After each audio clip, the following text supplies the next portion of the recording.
Please give it up for Christian Finnegan.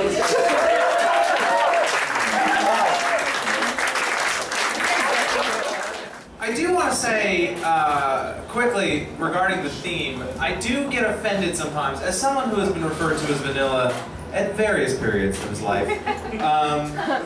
People treat vanilla as if it means like nothing, as if it is blank. Vanilla is a flavor, people, okay? Plain is nothing. Vanilla, have you ever had vanilla extract?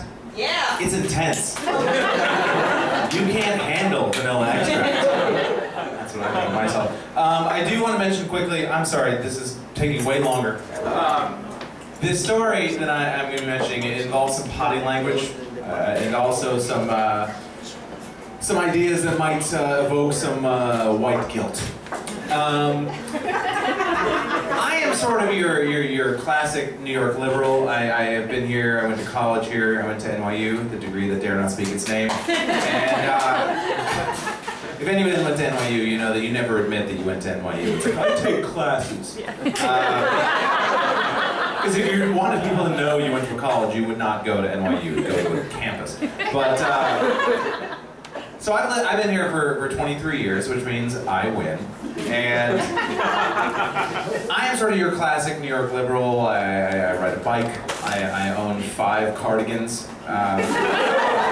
Favorite NPR DJ, the whole deal. And when you are a New York liberal, it can be complicated sometimes to know where your allegiances lie when your sort of various sort of pet political groups come in conflict with each other. Do you know what I mean? Because it's difficult because you want to support everyone, but they don't support each other. Do you know what I mean? And as a liberal, sometimes it can be hard to kind of plant your flag emotionally, because part of being a liberal is always allowing for the tiny possibility that maybe I don't know what the fuck I'm talking about. Do you know what I mean? It's like, I really passionately believe this, but who am I? You know what I mean? Conservatives think of that as being like weakness, whereas I call that not being a sociopath.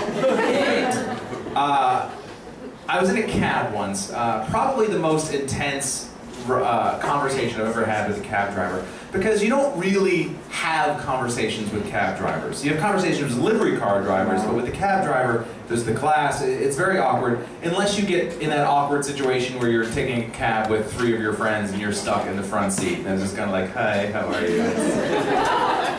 You're just going to scream into your Bluetooth, that's fine. But this was the only time that I've ever had a real, genuine conversation with a New York City cab driver in the 23 years I've been living here. He picked me up, and he was screaming and just banging on his steering wheel, like really upset. It was one of those ways, you know, where someone acts in a way that they want you to ask them what's wrong. Like my wife does this a lot, which is fine, you know, but it's just kind of like, why aren't you asking me what's wrong? It was one of those deals, and I was kind of honored, because how often does a dude from the Middle East like sort of look to me, sort of Mr. Vanilla, to have a genuine conversation? So I was like, oh, I'm gonna jump right in here, and I noticed his name was Tariq, and I said, Tariq, what's wrong? And he said, the guy. And I said, well, what do you mean by the guy? And he said, the gay. It's like, oh, this just got interesting. So he told me his story, and apparently what had happened is that Tariq had picked up a gentleman who had asked him to just drive around Central Park.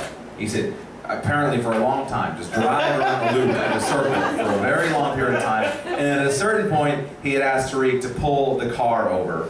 And at that point, he offered Tariq $100 to watch Tariq masturbate.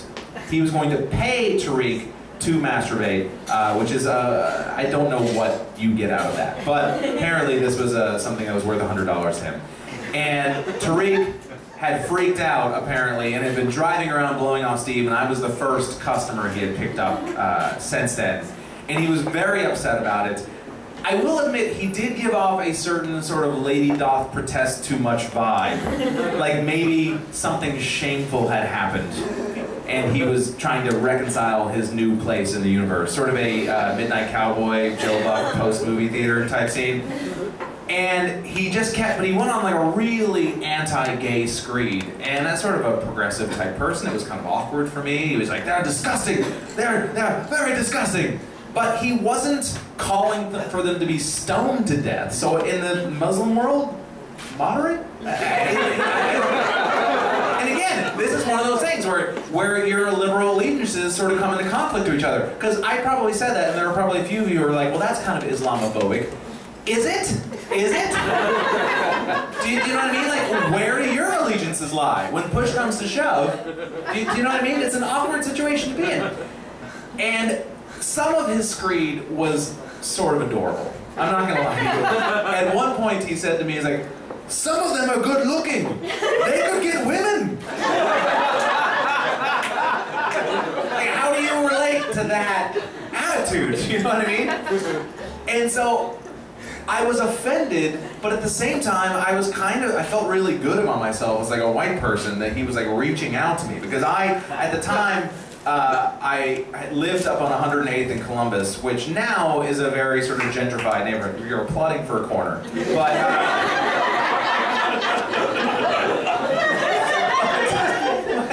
at the time was very pioneers for someone like me. I think my roommate and I were like the first white people in our building, the people who ruined it.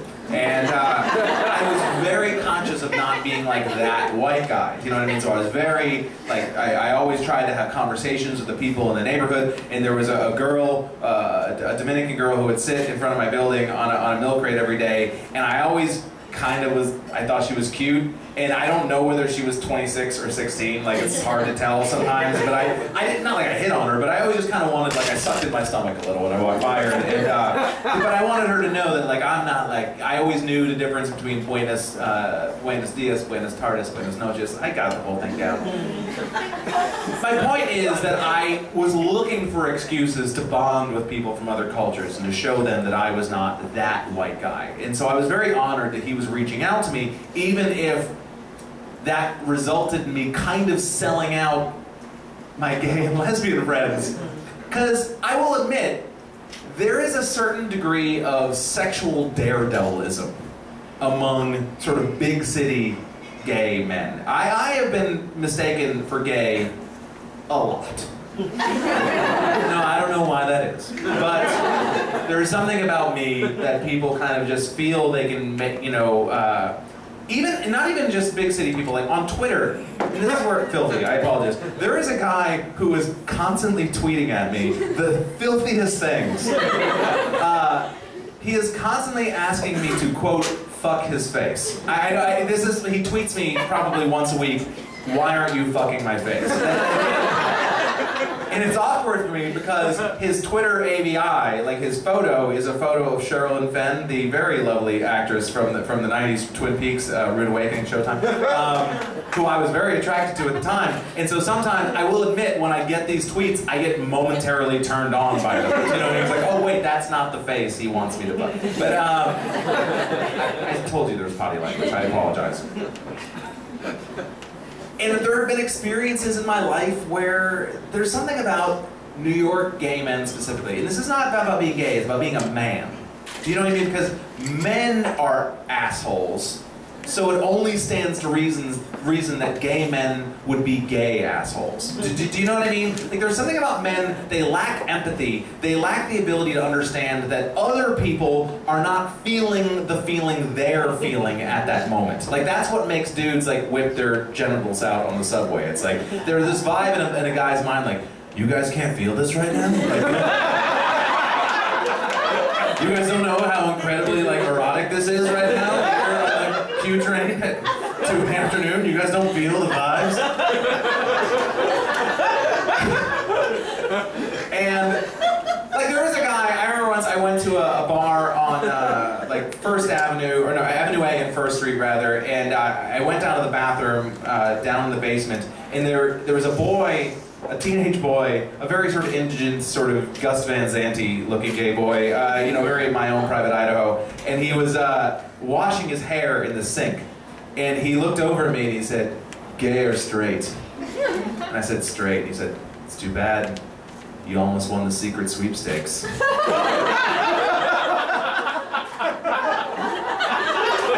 the secret sweepstakes was. I don't imagine it involved a giant check. But you would be thrown in jail if you did that to a woman, you know what I mean? Like, but there's like different rules when it's dudes, you know? Like, I remember the most perfect example of this I can think of, in the mid-90s when I was in college, I had a landlord and I had to get a letter of recommendation from my landlord. His name is Louis DeVito, and if you lived in the Village in the 90s, he owned like 1 out of every 3 buildings. If he's still owning buildings, fuck that guy.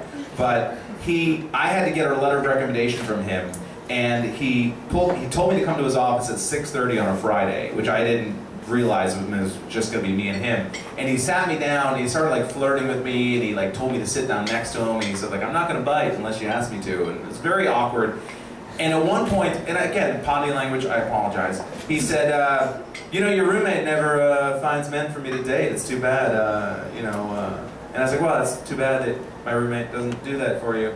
And he said, well, you know, when I'm attracted to a man, I don't like to beat around the bush, I just be honest. I'm like, listen, I think you're very attractive, I'd love to go out sometime, we'll have a great time, you make $100, you get your dick sucked, we'll have dinner, it'll be fine.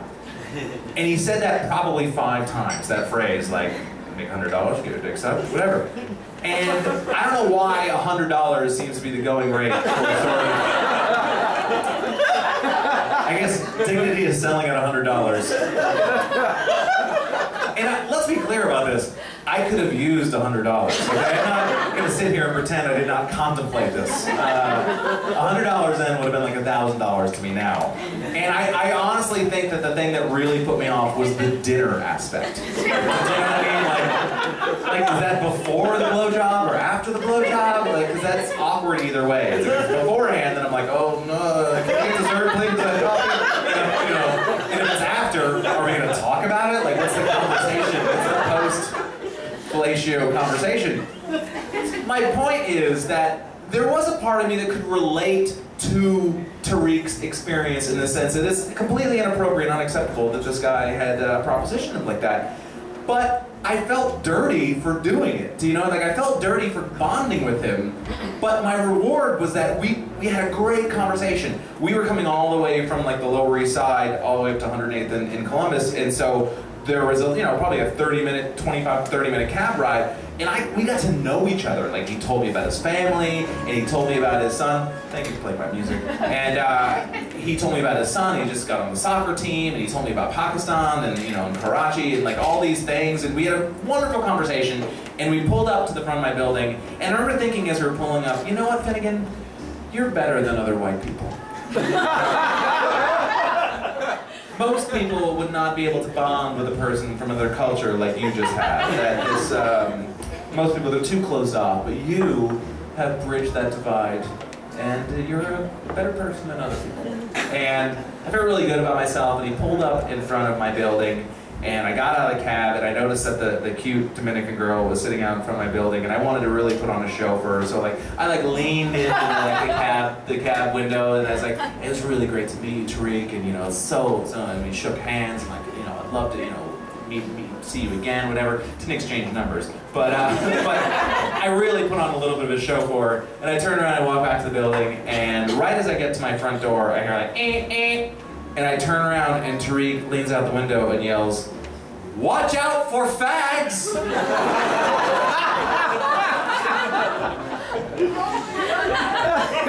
And I felt a little dirty, not gonna lie to you, and I still don't know whether I was right or wrong in that situation. That's it for me. Thank you guys. Bye.